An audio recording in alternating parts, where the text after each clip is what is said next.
ao nosso Hora da Coruja. Antes de começarmos o programa de hoje, eu gostaria de dar um recado que é do seu interesse. Sempre ouvimos dizer que o mercado de trabalho está saturado, mas essa não é bem a realidade. O jornal Metro publicou um caderno no dia 30 de junho deste ano, onde constata que faltam profissionais de pós-graduação.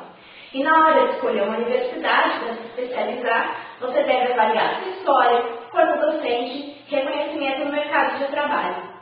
É por esse motivo que nós temos como parceria do Hora da Coruja a Universidade Gama Filho, que está promovendo seus cursos de pós-graduação em Filosofia e em Sociologia. A Gama Filho tem mais de 30 anos de experiência no mercado de pós-graduação e foi reconhecida com seus 5 estrelas pelo Guia do Estudante como uma das melhores universidades do país. Acesse ugf.br e saiba mais. Ter certeza é escolher uma universidade onde aprender a pensar é mais importante do que o diploma, com 70 anos de tradição e que se renova a cada ano. Essa é a Universidade de Gama Filho. Olá, bem-vindo ao nosso Hora da Coruja. Eu sou a Franciele e hoje a gente vai conversar de filosofia com o filósofo Paulo Giraldelli Júnior. Tudo bem, Paulo? Tudo bom, Fran. Qual é o assunto de hoje? Não poderia ser diferente, estamos aqui novamente para falar sobre filosofia. Eu escolhi um assunto hoje que é uma pergunta essencial em filosofia e que não pode faltar. Parece ser uma pergunta simples, mas demanda um certo tempo, um certo conhecimento de filosofia para se responder ou não. Já estou curioso. Qual é a nossa pergunta inicial? A nossa pergunta é: o que é filosofia? Nossa, então não vai ter outra pergunta, nós vamos ficar só nessa. Essa já é o tema da filosofia por excelência. Sim. E aí, o que você diria pra gente, Paulo? Eu sei quando a gente está na rua, alguma pessoa pergunta o que você faz, eu estudo filosofia, né, sou filósofa, aí uma pessoa fala assim, é interessante, já ouvi falar de filosofia, né, já tive filosofia na escola e tal, mas o que é filosofia? Eu vejo que essa é uma pergunta, inclusive, que define as próprias escolas de filosofia. Né? O modo como você responde essa pergunta, não o modo como você responde, mais corretamente, o modo que você encaminha alguma resposta para essa pergunta, define muito as escolas de filosofia. Agora, de um modo geral, a minha concepção, eu trabalho sempre com a ideia da filosofia como desbanalização do banal. O que eu quero dizer com isso? Eu quero dizer que ciência e religião olham e fazem questões a respeito daquilo que é o extraordinário, é aquilo que chama a atenção. A filosofia tem perguntas estranhas exatamente porque ela questiona, ela olha para aquilo que não é o extraordinário, para aquilo que é o ordinário, para aquilo que é o comum, para aquilo que é o banal. Tão banal a ponto de que quando você faz uma questão sobre isso, a maioria das pessoas diz, mas não cabe perguntar isto, né? Mas é justamente essa pergunta voltada para o banal, é para que o banal se desbanalize, e aí sim nós vamos entender que a desbanalização do banal, tirar aquilo que é do corriqueiro, da sua cotidianidade, é que faz com que a gente possa, né, ampliar os horizontes. Porque veja, o problema não é o de você dizer, eu quero conhecer mais coisas. O problema é você poder conhecer aquilo que você está pisando em cima daquilo e simplesmente está vendo, mas não está enxergando. Por quê? Porque está muito banal. Então, filosofia tem a ver com essa atitude. E talvez por isso que essa visão de que o filósofo, todo filósofo é louco, né? Ou é ingênuo, ou criança, né? Perguntas de infantis, ou louco, né? O que tem esse focinho aqui? Esse focinho aqui é do Pitoco. Você vai participar do programa hoje, Pitoco? Dá uma olhadinha para lá, para a câmera. Pitoco é nosso companheiro filósofo aqui. Pitoco é nosso companheiro de filosofia. Mas a ideia é justamente essa, Fran. A ideia é de estranhar o mundo. Essa é a posição do filósofo, ele estranha o mundo. Mas por que ele estranha o mundo? Ora, ele estranha o mundo não por aquilo que é estranhável, ele estranha o mundo porque ele olha para aquilo que não é estranhável.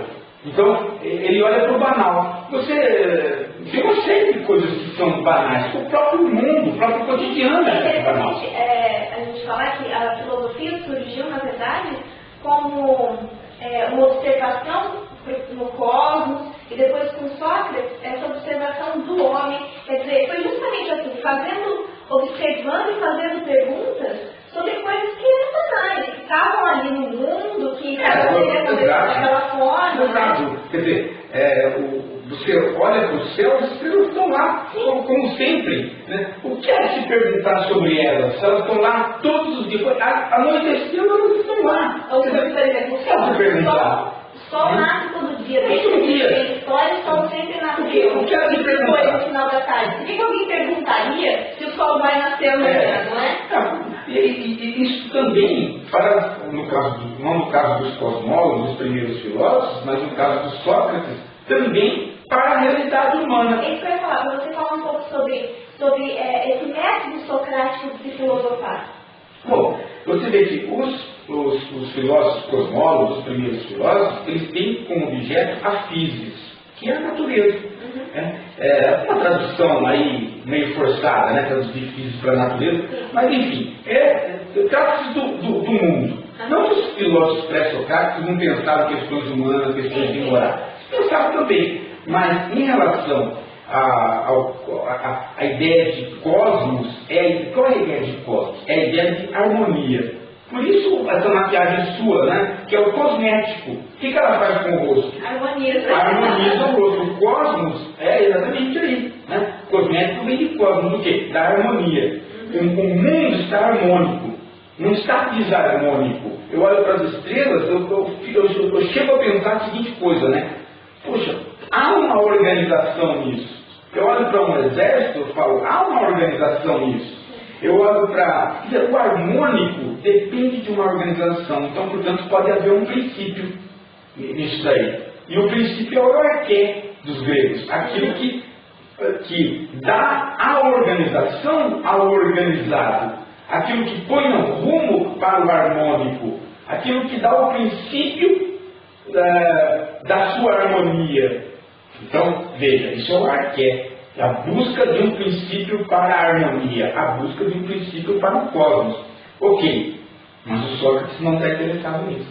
O Sócrates está interessado filosofar, questionar o banal, não do mundo, mas da cidade.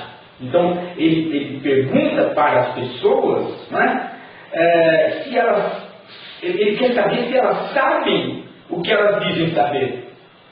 E ele não pergunta coisas extraordinárias, ele pergunta também sobre o banal. Um general, ele é tido como corajoso ali em Atenas. Então ele chega para o general e fala, você não é tido como corajoso? Bom, então eu fiz tal, mas... Então me diga o que é a coragem. Aí o general não consegue chegar a uma situação que não seja a de dar exemplos dele sendo corajoso. Não, isso não é. Situações de coragem, isso não é a coragem. Né? Aí a pergunta volta para o Sócrates também não responde. São os diálogos acoréticos, não se chega a uma aporia. Mas, veja, isso não muda a essência do filosofar. Não é mais o mundo, é a cidade, são as qualidades dos homens, mas é uma investigação sobre o banal, porque até então nenhum deles tinha se dado conta de que ele não sabia o que era coragem quando ele se punha como corajoso. Mas esse método socrático, a gente ouve falar que ele é um método como se fosse de uma parceira. Parceira de ideias. É realmente isso que acontece? Não, veja, isso tem uma confusão enorme na historiografia, que é a questão da maiêutica e do elencos. São dois métodos. São métodos de filosofar. Métodos de filosofar são completamente distintos. A maiêutica é platônica, ela não é socrática. Ela aparece na boca do Sócrates, mas já nos diálogos onde o Sócrates já é tomado pela maioria dos helenistas como falando pelo platonismo. Assim, lembrando, né, que talvez alguém estiver assistindo não saiba, que o Sócrates não escreveu nada, né? O que a gente conhece de Sócrates vem aí de Platão, vem de Aristóteles, né? Ou mesmo depois já Então, muita gente escreveu sobre o Sócrates, mas não ficou, não se perdeu. Agora, e muita gente fez filosofia seguindo os comportamentos do Sócrates, também não escrevendo nada. São as escolas socráticas menores, né? Agora, a questão da maiêutica e do elencos é que a maiêutica é o parir das ideias, e o elencos é o método da refutação. O elencos é socrático, a maiêutica é platônica. Então, a maiêutica só aparece no texto, em poucos textos do Platão, principalmente naquela passagem do escravo, né? Quando o escravo deduz um teorema matemático, sem nunca ter aprendido matemática, só com o Sócrates fazendo perguntas para ele e ele rememorando, né, uma situação que ele já tinha. Isso essa rememoração tipicamente platônica, não pertence ao Sócrates. O Sócrates nunca responde de fato uma questão. Nem o Sócrates perguntaria coisas de matemática, porque está sempre interessado em questões morais. Então, essa distinção os helenistas já conseguiram fazer. Então, quando a gente fala do Sócrates, a gente volta não para a maiêutica, mas para o método da refutação, o elencos. Ou seja, você refuta, mas você, digamos, não tem uma resposta final.